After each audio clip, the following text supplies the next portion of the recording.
En este canal he procurado hasta ahora resaltar el orgullo de ser mexicano, a través de videos que muestran el valor, la inteligencia y el ingenio a través de la historia de muchos compatriotas que a pesar de sus desventajas han triunfado alrededor del mundo. Sin embargo, en esta ocasión toca ver el otro lado de la moneda, acciones de gobernantes tan tontas, tan absurdas, tan estúpidas, que seguro más de una vez en el transcurso del video no podrás evitarte darte palmadas en la frente. De antemano, te advierto que no trataré errores al hablar, porque pienso que todos como seres humanos nos hemos equivocado al hacerlo, y es perfectamente normal.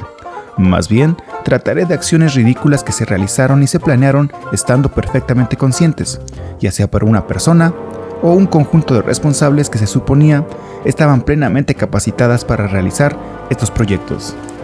Así que, quédate en este video y asómbrate con las 7 acciones más ridículas del gobierno mexicano.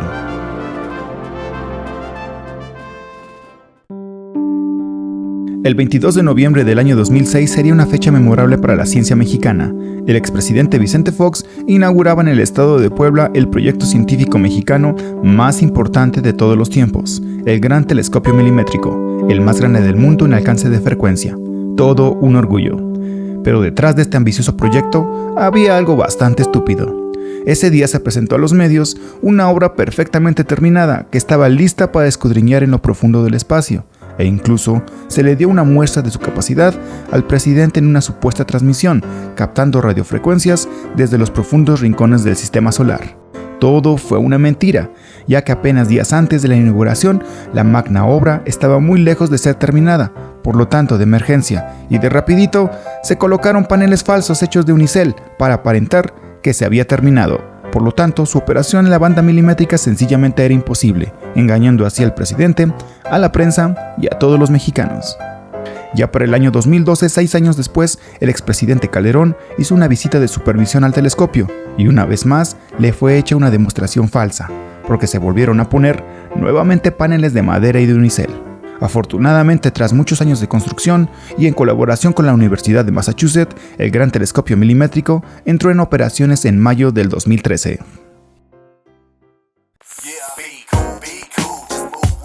Imagínate que tienes un vecino que siempre anda hablando mal de ti a tus espaldas, a lo largo y ancho del vecindario, diciendo que tú y toda tu familia son traficantes de drogas, violadores y criminales.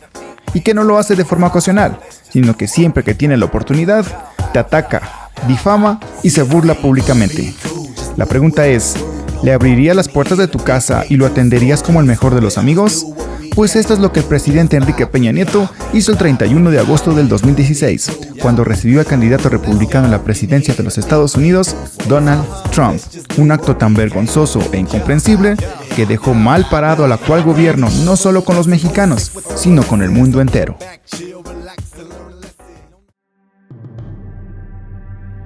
La investigación parapsicológica, a pesar de no ser admitida oficialmente por grandes instituciones de inteligencia gubernamental como la CIA, la KGB o el Scotland Yard, siempre se ha considerado como una opción extrema cuando no se puede resolver algún caso de mucha complejidad pericial. Sin embargo, el gobierno mexicano de 1996 mostró al mundo y a la prensa internacional que contaba con los servicios de la vidente más portentosa y precisa que se tenga conocimiento. Tanto fue su fama que fue asesora oficial del Procurador General de la República de esos años. Su nombre, Francisca Cetina, mejor conocida como La Paca. Ella recibía enormes cantidades de dinero gubernamental por encontrar los cadáveres de personas desaparecidas, con una exactitud asombrosa, ya que según ella podría sentir las vibraciones de los fallecidos e incluso comunicarse con ellos. Es más, hasta daba detalles de su muerte. Y por estos sorprendentes dones, por mucho tiempo fue la guía de la justicia mexicana. Sin embargo, poco tiempo después, tras ella misma resolver un caso que había tenido en jaque a la justicia mexicana por más de 2 años, fue apresada junto con miembros de su secta religiosa, por comprobarle que se robaban los cadáveres de los panteones y los sembraban en los lugares donde posteriormente indicarían que estarían los desaparecidos. En este último caso, el del desaparecido diputado Manuel Muñoz Rocha, Francisca Cetina, para comprobar este hallazgo, había desenterrado el cuerpo de su propio suegro. Número 5.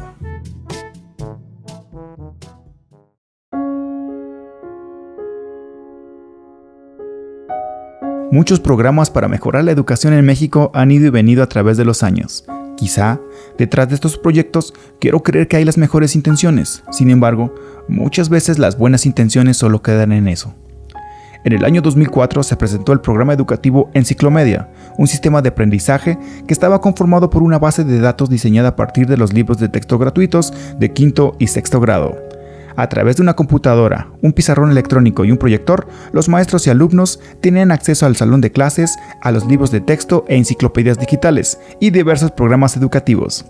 En teoría, el proyecto sonaba prometedor, pero llevarlo a la práctica fue una tarea colosal, ya que se debían instalar más de 136,000 aulas con este equipamiento, aunado a que su costo económico fue elevadísimo. El resultado fue un desastre de proporciones épicas. El equipo se instaló en la mayoría de las aulas, sí. Sin embargo, nunca se probó que funcionara adecuadamente cada equipo. Su buen desempeño se convirtió prácticamente en una lotería. Además, nunca se capacitó a los maestros para usarlo, jamás se le dio ningún tipo de mantenimiento y, sobre todo, lo más triste del caso, y es por eso que la Enciclomedia ocupa este lugar, fue que se instalaron equipos en escuelas rurales que no contaban con el servicio de energía eléctrica. Hoy en día, la mayor parte de este equipo está arrumbado, muchas veces descompuesto y abandonado en los rincones de los salones. Número 4.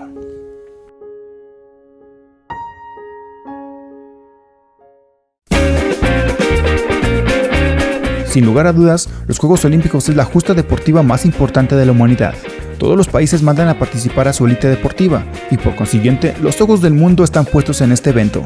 Y aún a sabiendas de tanta difusión e importancia, en los pasados Juegos Olímpicos de Río de Janeiro 2016, algunos atletas mexicanos pasaron la vergüenza de sus vidas al subir a competir con sus uniformes parchados.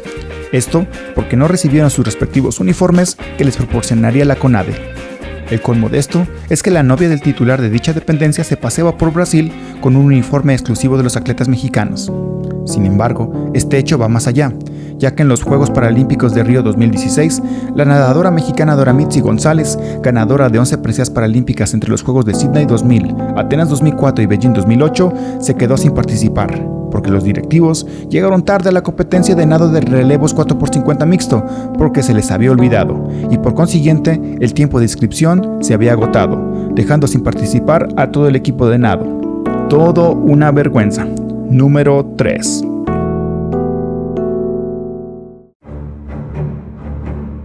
Uno de los principales problemas del país, si no es que el más importante para muchos, es el narcotráfico. Por eso, en el sexenio de Felipe Calderón y para ser más precisos, en el año 2007, se anunció con bombo y platillo que el gobierno mexicano había adquirido una tecnología capaz de detectar a distancia desde cargamentos enteros de droga, armamento, explosivos, hasta cantidades tan pequeñas como un nanogramo de estos, no importando si estaban en cielo, mar o tierra. Esta tecnología tan avanzada que rayaba en la ciencia ficción era el llamado detector molecular GT200. Su funcionamiento era de la siguiente manera. Era una especie de soporte dotado de una antena. Esta permanecía siempre en un ángulo de 90 grados y se pasaba enfrente del objeto que se quería escanear. Si la antena se movía, significaba que había drogas, armas o explosivos. El aparato no tenía ningún mecanismo, ningún circuito electrónico y no usaba baterías ni fuentes de poder. Y las búsquedas de materiales se indicaban mediante tarjetas que indicaban qué tipo de vibraciones moleculares debían tener cada elemento de su búsqueda. Casi 2,000 de estos aparatos milagrosos se fueron dados al ejército mexicano y a la marina como medio de apoyo en los retenes carreteros. A pesar de las quejas y denuncias de científicos de la UNAM de que las especificaciones de este aparato eran sencillamente imposibles para la tecnología actual, se dio luz verde para su uso. Si quieres saber cómo funciona en palabras de un miembro de las Fuerzas Armadas, te dejo un link en la descripción para que tú mismo lo juzgues con tus propios ojos. Estas ranuras con las que yo me guío para que el aparato pueda ir en esta posición. La antena no debe ir así, no debe ir así, la antena debe ir completamente aquí, en ese ángulo. Ahora, si la antena empieza a hacer esto, empieza a bailar, yo me tengo que detener y volver a empezar el procedimiento. Cuando la antena localiza algo, empieza a hacer esto. Una vez que la antena se quedó en esta posición, perpendicular a lo que estaba, y se vuelve a regresar y se vuelve a alinear con esto, quiere decir que yo encontré algo, hay una lectura de algo. Al principio, se publicó que gracias a estos aparatos milagrosos hubo un despunte en los decomisos de droga, armas y explosivos. Sin embargo, tanto revuelo por estos aparatos no pudo pasar desapercibido por el mundo, y estos detectores moleculares fueron probados por el gobierno británico, descubriendo así que en su interior solo tenían un pequeño imán, y comprobando que si la antena se movía no era precisamente por la detección molecular de nada, sino más bien por la inercia del mismo operador. Como resultado del caso, el propietario de la firma que los fabricó, Gary Bolton, fue detenido por fraude y llevado a juicio en Inglaterra, ya que no solamente había vendido en México por miles de dólares cada uno de estos detectores moleculares, sino también a diversos países en el mundo, especialmente en Medio Oriente y el sur de Asia. En el año 2012, tras muchas quejas de detenciones arbitrarias y falsos positivos, el gobierno mexicano admitió la ineficiencia de estos aparatos. Número 2. Fue el 26 de abril de 1986 cuando se registra el accidente nuclear más grave en la historia de la humanidad, específicamente en la planta nucleoeléctrica de Chernobyl, Ucrania, república entonces perteneciente a la Unión Soviética. Como consecuencia, la nube radioactiva cargada con cesio bañó casi todos los países del norte de Europa, entre ellos la República de Irlanda, país dedicado a la ganadería, a la que México compraba y sigue comprando leche en polvo desde la década de los 60. No obstante que la Organización Mundial de la Salud emitiera una alerta internacional avisando del riesgo que conllevaba el consumo de esta leche radioactiva, en lugar de suspender la compra de este lácteo contaminado, México adquirió negligentemente más de 40,000 toneladas a buen precio, mismas que fueran distribuidas en todo el país por la ya extinta Conasupo, entre los años de 1986 y 1987. Pasado el tiempo, se dio carpetazo al asunto y jamás se volvió a hablar del tema. Sin embargo, hoy en las principales ciudades donde se distribuyó aquella leche como es Tlaxcala, Quintana Roo y el Estado de México, se está presentando un aumento en los casos de cáncer sin que se sepa a ciencia cierta su origen. Diversos médicos especialistas sospechan que aquella leche radioactiva ingerida por los niños de ese entonces bien pudiera ser el origen de estos padecimientos. Si quieres saber más de este tema y de los demás expuestos en este video, dejo links directos para que puedas corroborarlos por ti mismo. Espero que estos casos presentados, lejos de desmotivarte, sirvan como ejemplo a las autoridades para no volver a incurrir en estos ridículos hechos. Y espero también que te haya gustado el video. Si es así, ayúdame con un like. A ti no te cuesta nada y a mí me ayudaría bastante. Te habla tu amigo César G y nos vemos en la próxima. ¡Hasta luego!